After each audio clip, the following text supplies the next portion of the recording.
About 7 years ago, my life was a textbook definition of a rough patch.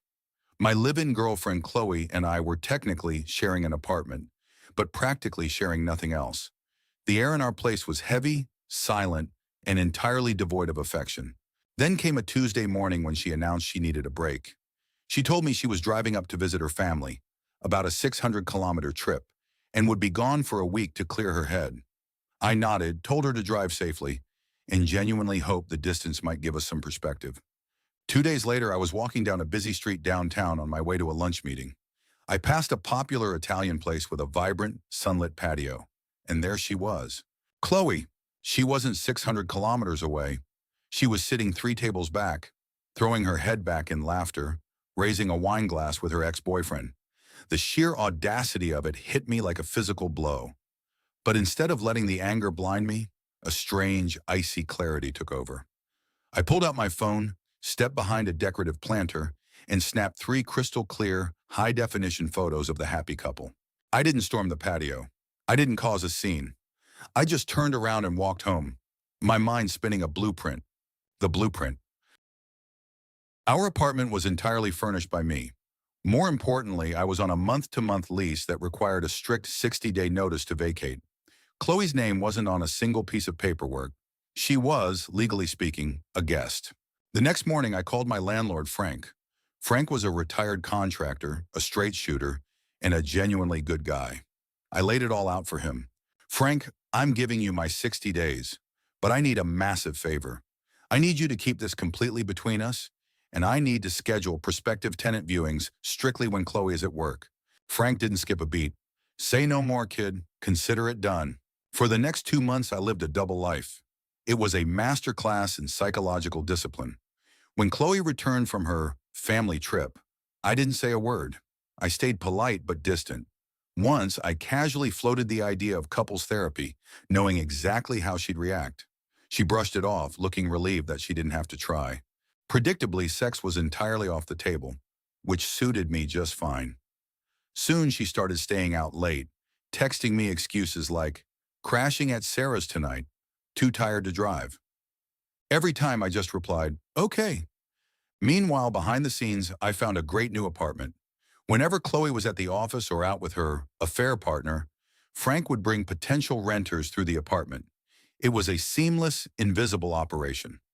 I spent my evenings secretly cataloging my belongings, packing small things into the backs of closets, and counting down the days. D-Day. The execution date arrived on a crisp Saturday morning.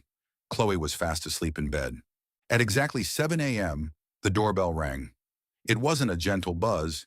It was the authoritative knock of a 3-man professional moving crew I had hired.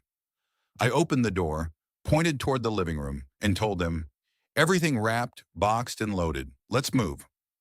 The sudden noise of packing, tape gunning through dispensers, and heavy boots on the hardwood woke Chloe up.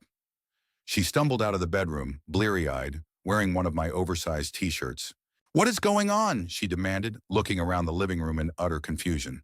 "Are we being evicted? What is this?" I didn't say a word. I walked over to the kitchen island, picked up a manila envelope I'd left there, and handed it to her. She opened it.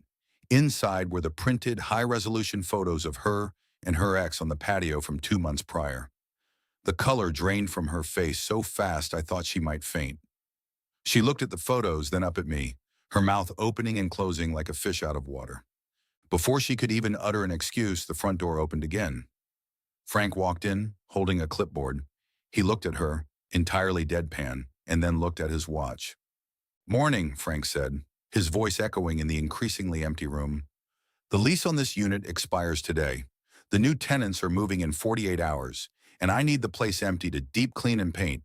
You have until midnight tonight to get your things out. Anything left behind goes straight to the curb." The aftermath. The look of absolute shattering realization on her face was a work of art. She turned to me, tears finally brimming. "Where am I supposed to go? All the furniture is mine," I interrupted quietly. "I bought all of it. Your stuff is in the bedroom." The movers worked like a well-oiled machine. Within 2 hours, the apartment was completely stripped. Every couch, table, television, and rug was gone. All that remained of her life, there was a sad, chaotic pile in the center of the bare living room floor. Her clothes, her shoes, and her toiletries. Just before I walked out the door for the very last time, leaving her standing there in the echoey emptiness of her own making, I pulled out my phone. Click. I took one final photo of her, sitting cross-legged on the floor next to her pile of clothes, looking utterly defeated. To this day, whenever my buddies and I get together for a beer and someone starts complaining about relationship drama, we always raise a glass to that 2-month countdown. The plan, the execution, and the absolute ice in my veins are the stuff of local legend.